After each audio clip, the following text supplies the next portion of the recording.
Oh, hello. I didn't see you there. I am here today to talk to you, as a humble scholar, about the Seventh Amendment. The Seventh Amendment means that if you get in trouble, you will not be judged and given a punishment by one person. The Seventh Amendment requires that any person who is going to be judged is done so by a jury of their peers or a group of normal citizens. So say you get in trouble and the person in charge, maybe you dated their ex-girlfriend. That person in power is going to look at you and say, I think that person used to date my girlfriend. Life in prison. That wouldn't really be fair. What would be fair is if you got in trouble, that person whose ex-girlfriend you used to date had to get a group of your peers, normal people, to decide, should we give this person life in prison? Probably not. That's probably a little bit harsh. And so the idea is that by being judged by a group of your peers who do not know you, they are able to be objective and dole out a more fair punishment.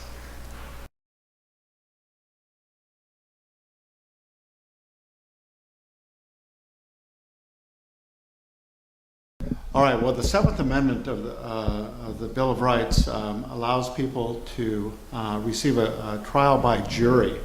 That's a jury of peers in the federal courts of the United States. This amendment, like all of the first 10 amendments, sought to reduce the arbitrary power of the individual and allow the Americans to share power with each other. In some ways, it's a reaction to the overstepping of people's rights by the King of England. So the right to trial by jury, again, in civil cases in federal courts, is really a protection of people's liberties, especially from those who would take it away arbitrarily, such as an individual or maybe a corrupt judge.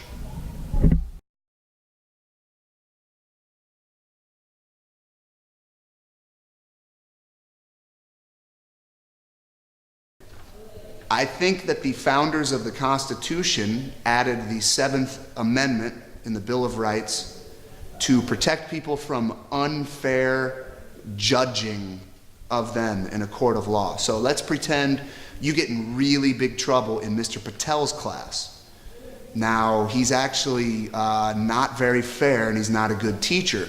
So you might want to get 6, 7, 8, 9, 10, 12 other teachers' opinions before you really let Mr. Patel punish you because he's biased and unfair. That's what the Seventh Amendment does for people. It helps keep your trial fair, just in case the people that have power are unfair.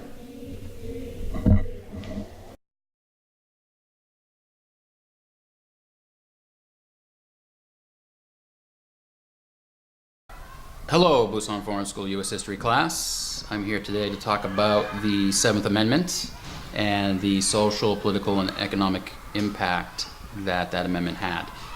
As I'm sure Mr. Patel explained to you, the Bill of Rights, the first 10 amendments, is focusing on individual rights. As the story goes, the Constitution was proposed, and then Thomas Jefferson said, wow, this is great, but there are no specific guarantees of protecting the rights of individuals. The Seventh Amendment talks about the double jeopardy issue and the trial by jury. And it's hard to separate the political and economic and social impact of this amendment. They all seem to be connected. Obviously, these rights were put into place to protect individuals against a tyranny. Throughout history, if you look at the context, it was usually an individual deciding the fate of somebody who committed a crime, that person being a king or someone like that. So by putting in the guarantee of a trial by jury by peers, you now are taking the power away from the king and you're spreading it out amongst citizens. And hopefully that'll be a more democratic process. By having that right to trial by jury, again, making it more democratic, And hopefully those 12 people will come to a conclusion that's different than just one person who might be having a good or bad day. The double jeopardy clause is also there to help protect individuals. The king can't put somebody into jail and then release them and then say, I want to try them again, put them in jail again. You can't do that. You have one shot and that's it. So socially, what does it do? It democratizes the process.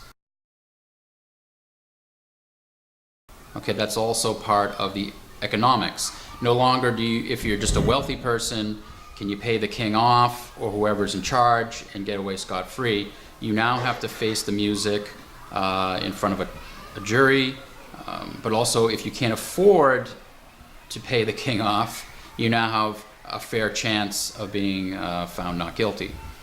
Socially, obviously, it again democratizes the process. Politically, hard to say. I guess it takes power away from a tyrant, takes power away from an individual, and